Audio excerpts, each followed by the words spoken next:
Good morning friends, welcome back to the channel. I hope कि आप सभी लोग बढ़िया होंगे, मस्त होंगे, ज़बरदस्त होंगे। और आज पूरा एक महीना हो गया है कोई वीडियो चैनल पे डाले हुए। आज एक महीने के बाद कोई वीडियो बना रहा हूँ, कोई व्लॉग बना रहा हूँ। आप सभी लोगों ने अगर कम्युनिटी पोस्ट में देखी होगी तो पता लगी होगा कि व्लॉग क्यों नहीं आ रहे, उसके बारे में बाद में बात करेंगे। अभी मैं बैठा हूँ करनाल में सेक्टर 6 में जो हाईवे जाता है, सेक्टर 6 में जो रोड जाता है, वहीं मेन हाईवे पे एक नया रेस्टोरेंट खुला है, वहाँ पे बैठे हैं। और एक आप लोगों ने एक ऐसे शख्स से मिलाते हैं जिन्होंने कश्मीर से कन्याकुमारी राइड, अभी रिसेंटली इन्होंने इंडिया से नेपाल की एक ड्राइव की है गड्डी में। दो भाई थे और इन्होंने इंडिया से नेपाल एक फ्रेंडशिप ड्राइव की है। और इनका एक्सपीरियंस जानते हैं कि इनका एक्सपीरियंस कैसा रहा, इनसे बात करते हैं। और एक बार आप लोगों को यहाँ का थोड़ा सा अंदर का लुक देता हूँ कैसा है जहाँ पे अभी हम बैठे हैं। थोड़ी सी यहाँ पे आप लोगों को ना रोशनी कम लग रही होगी क्योंकि इनका जो यहाँ रूम है इस तरह से डिज़ाइन किया गया है कि थोड़ा सा इसको रोमांटिक बनाने की कोशिश की गई है। तो चलो भाई से मिलवाता हूँ और एक बार आप लोगों को उनका एक्सपीरियंस जान लेते हैं क्या। तो दोस्तों, मैं जिस शख्स की बात कर रहा था वो है अपने अमित जांगड़ा जी, जिन्होंने रिसेंटली इंडिया से नेपाल की राइड की है। कुछ बताइए सर, आपका एक्सपीरियंस कैसा था? सर, हमारा एक्सपीरियंस एकदम लाजवाब रहा। हम पानीपत से नेपाल गए थे और नेपाल में बेसिकली हमने काठमांडू जाना था। तो हम पानीपत से निकले और आगरा के बाद लखनऊ से गोरखपुर और गोरखपुर से सनौली बॉर्डर होते हुए हम जो है चितवन यानी कि नेपाल में पहुंचे थे। एक रात हमने चितवन में स्टे किया और फिर अगले दिन हम दोपहर को जो है काठमांडू के लिए निकले। आपने इंडिया में कितने दिन, मतलब यहाँ चले पानीपत से, तो बीच में एक स्टे था? हमने एक रात इंडिया में बिताई थी और अगली रात जो थी हमारी वो नेपाल में। और दो शख्स थे, दो भाई थे साथ में? जी, हम 2 लोग थे साथ में, इंडो नेपाल फ्रेंडशिप राइड। वो इसका मकसद क्या था सर? हमारा मकसद ये था कि जो दिव्यांग है वो अपने आप को बहुत ही असहाय महसूस करते हैं। वो अपने आप को जो है अपने घर की 4 दीवारी में, अपने मोहल्ले में, अपने गांव में या अपने शहर तक ही सीमित रखते हैं। तो हमारा उद्देश्य ये था कि जो दिव्यांग खुद को एक अपने ही बनाए हुए दायरे में रख लेते हैं, जकड़ लेते हैं, वो उस दायरे से बाहर निकले, उनकी जो सेल्फ मेड बाउंड्रीज है उसको वो क्रॉस करें। क्योंकि जब वो उसको क्रॉस करेंगे तभी उनको कहीं ना कहीं से कुछ ना कुछ उनको जीवन में एक नयापन मिलेगा, एक नया जो रास्ता है वो मिलेगा। क्योंकि कई बार सोचते हैं कि जो कुएं का मेंढक है वो कुएं के अंदर ही रह जाता है। बिल्कुल। लेकिन अगर हम अपने आप देखते हैं, अगर अपनी जो कैपेबिलिटी है उसको हम पहचानते हैं तो हम काफ़ी दूर तक जा सकते हैं। अगर आप ओलंपिक्स की, पैरा ओलंपिक्स की बात करें, हमारे कितने दिव्यांग मेडल लेके आ रहे हैं? बिल्कुल, जितने मेडल सामान्य लोग लेके आते हैं उतने ही लगभग जो है दिव्यांग भी लेके आते हैं। ये किसी से कम नहीं है, ये तो सिर्फ एक हमारा सोचने का नज़रिया है कि हम किसको किस नज़रिए से देख रहे हैं। बस एक ये होता है कि इंसान अपना दायरा सीमित कर लेता है और वो उससे बाहर निकलने की कभी सोच नहीं पाता, ना उसको वो माहौल मिल पाता जिससे वो उस दायरे से बाहर निकले। तो इससे पहले भी जो हमारी राइड थी कश्मीर से कन्याकुमारी, वो लगभग 28 दिन की मेरी यात्रा थी। वो उस यात्रा के दौरान भी मैं कश्मीर से कन्याकुमारी तक 14 स्टेट और 4 यूनियन टेरिटरी में मैं गया और हज़ारों दिव्यांगों से मिला।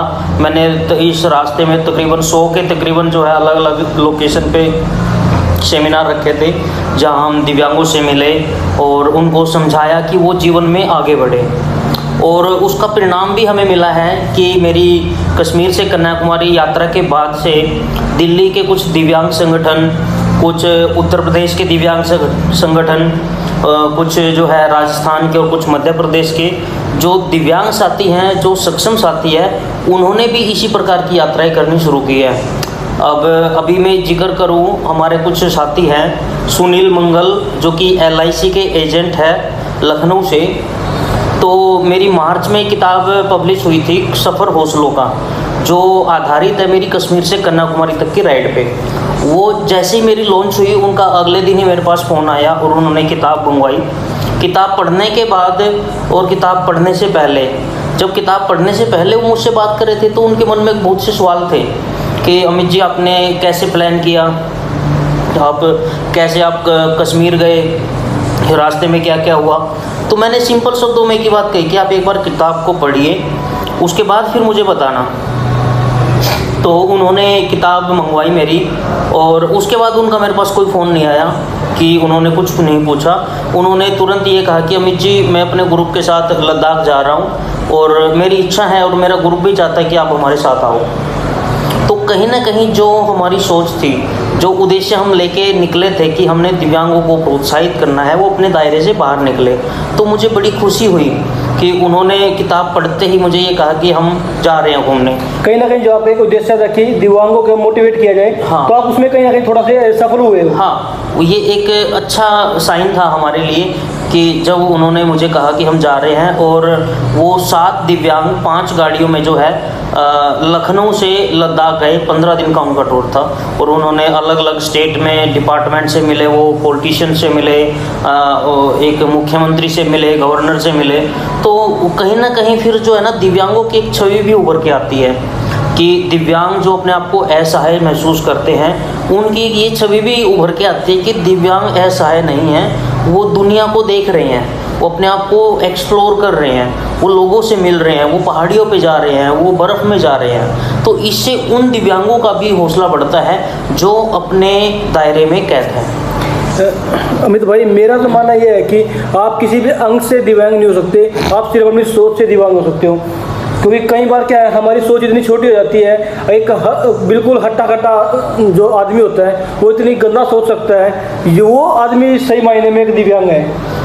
देखो, दिव्यांग जो है ना, ये दिव्य अंग, जिस इंसान के अंदर कोई एक दिव्य अंग हो, विशेष अंग हो, उसको दिव्यांग की परिभाषा है। लेकिन असल मायने में हमारा जो एक नाम है वो डिसेबिलिटी या डिफरेंटली एबल्ड, फिजिकली चैलेंज, इस प्रकार के वर्ड्स हमारे लिए यूज होते हैं। उसका मतलब होता है कि कोई व्यक्ति चल नहीं सकता, वो डिफरेंटली एबल्ड है, क्योंकि वो डिफरेंट तरीके से चलता है। कोई आपने देखा होगा, कोई घुटने पे हाथ रख के चलता है, कोई लाठी का सहारा लेके चलता है, कोई बैसाखी का सहारा लेके चलता है, किसी का एक हाथ नहीं है, वो दूसरे हाथ से काम करता है।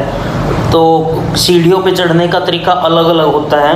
तो जो टर्म है डिफरेंटली एबल्ड, दैट मीन्स कि हम है तो सक्षम, लेकिन हमारा जो काम करने का तरीका है वो सामान्य लोगों से थोड़ा सा डिफरेंट है। हाँ, तो एक ये टेक्निकल टर्म है ये। लेकिन दिव्यांग और विकलांग का क्या होता है कि हमारी जो सोच होती है, हमें काफ़ी हद तक वो हमें विकलांग या दिव्यांग बनाती है। सही बात। बिल्कुल।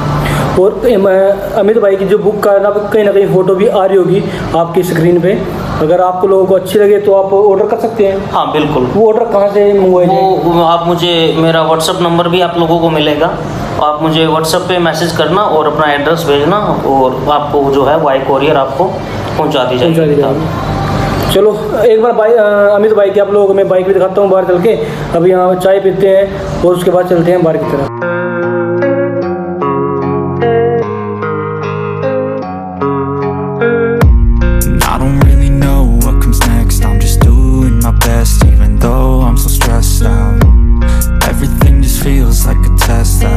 So depressed when I can't seem to get out, but something deep inside won't let me quit. I swear that I'm inspired by all this shit.